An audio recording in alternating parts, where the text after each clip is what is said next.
the Colat Tutor Lab at the Colat School of Business here at UAB. We're going to discuss Chapter 17, and it's going to be about activity-based costing and analysis. So there's several different ways that you can do allocations. Overhead allocation based on plant-wide rate, which would use one rate to base its allocations off of and uses some volume-based measure such as direct labor hours or machine hours as the base for its allocation of cost. The formula would be plant-wide overhead rate equals total budgeted overhead cost divided by the total units of the selected volume-based measure. Cut that down to a whole lot less hours. Whatever the overhead cost is here divided by whether it was direct labor, by the number of direct labor hours or the number of machine hours. That's a little wordy, but it gets the point across.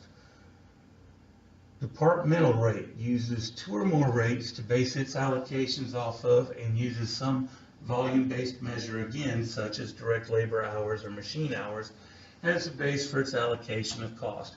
In this one, department overhead rate equals total departmental overhead cost divided by, again, the total unit selected volume-based measure. Wordy way of saying overhead cost divided by what either direct labor hours or the machine hours. Now, pretty much this entire chapter is about the glories of activity-based costing because it is a far more efficient way of allocating costs. Uses at least two, but often many rates to base its allocations off of, and bases its allocation of cost off of some activity that drives costs, such as number of batches. So there's 4 steps to this. First, you identify the activities and the costs that they cause.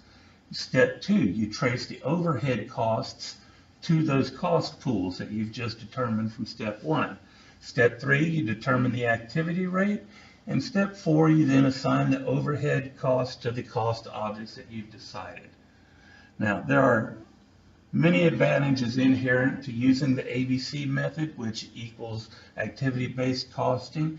It gives you more accurate overhead cost allocations, more effective overhead cost control, allows you to focus on more relevant factors, better management of activities, specifically activity-based management can be used to better spot value-added activities. That's a real complicated way of saying that it allows management to focus on the areas that are most profitable. And then cost of quality. Now, there are some disadvantages to use it. As with any method, there are some drawbacks to using ABC costing. Cost to implement and maintain. It is expensive to start it up and maintain it. And uncertainty with decisions remains. Short of the invention of an actual crystal ball or a time machine, uncertainty will remain in any decision made. What ABC costing does is help you to actually consider more information that is more relevant to the decisions being made, but it's still not perfect. It's not going to promise you that you make the perfect decision. ABC costing is typically used with manufacturing, but it also can be used for service-based companies as well, and has the same advantages and disadvantages for service-based companies as it does for manufacturing companies. Activities that cause overhead cost can be separated into 4 levels of types of activities. 1 is unit level activities, are performed on each product unit. As an example, the machining department needs electricity to power the machinery, and its price usually increases as more units are made. Batch level activities are performed only on each batch or group of units. An example would be machine setup. That would be needed for batch levels and would only increase with the addition of more batches. Product level activities are performed on each product line and are not affected by either the number of units or the number of batches. An example would be the product design. This would not vary by the number of units or the batches made. So this would be based off of cost of producing a product. Facility level activities are performed to sustain facility capacity as a whole and are not caused by any specific product.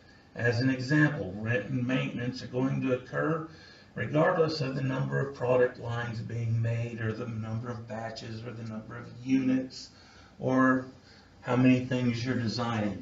The facility costs are still going to be there. So that's an example of the activities that separate the 4 different types of overhead cost.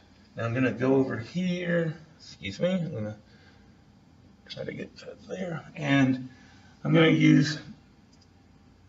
to talk about how plant-wide and department overhead allocation rate methods can involve different cost, and so what may be a cost here may not necessarily be the same down there. So plant-wide overhead allocation rate method, we're going to say it's plant-wide costs to be allocated are $500,000, and what we're using as our unit of division is our direct labor hours, which is 10,000. So 500,000 divided by 10,000 gives us a plant-wide allocation rate per direct labor hour at $50. So this can, you're laying a bunch of cost over one specific item when you're only using one allocation method. When you're using multiple allocation methods, it helps you break the costs down into more discrete units. So then we have department overhead allocation rate. We're going to say that we've got 2 departments here, Department A and Department B. Department A uses $225,000 of factory overhead, and Department B uses $275,000. Still the same $500,000, right? But we're using machine hours as our allocation rate, and we use 20,000 hours of machine hours on this example. So if we do the division here, it's going to give us $30 here, and then it's going to give us $22 over there. Same activity has occurred, but now we're adding more cost in our allocation. And if you remember from previous chapters when we talked about allocating overhead, where you're over allocating overhead more than what it actually costs you, it makes you more money in the short term, but it costs you money in the long term because you're not going to be as competitively priced.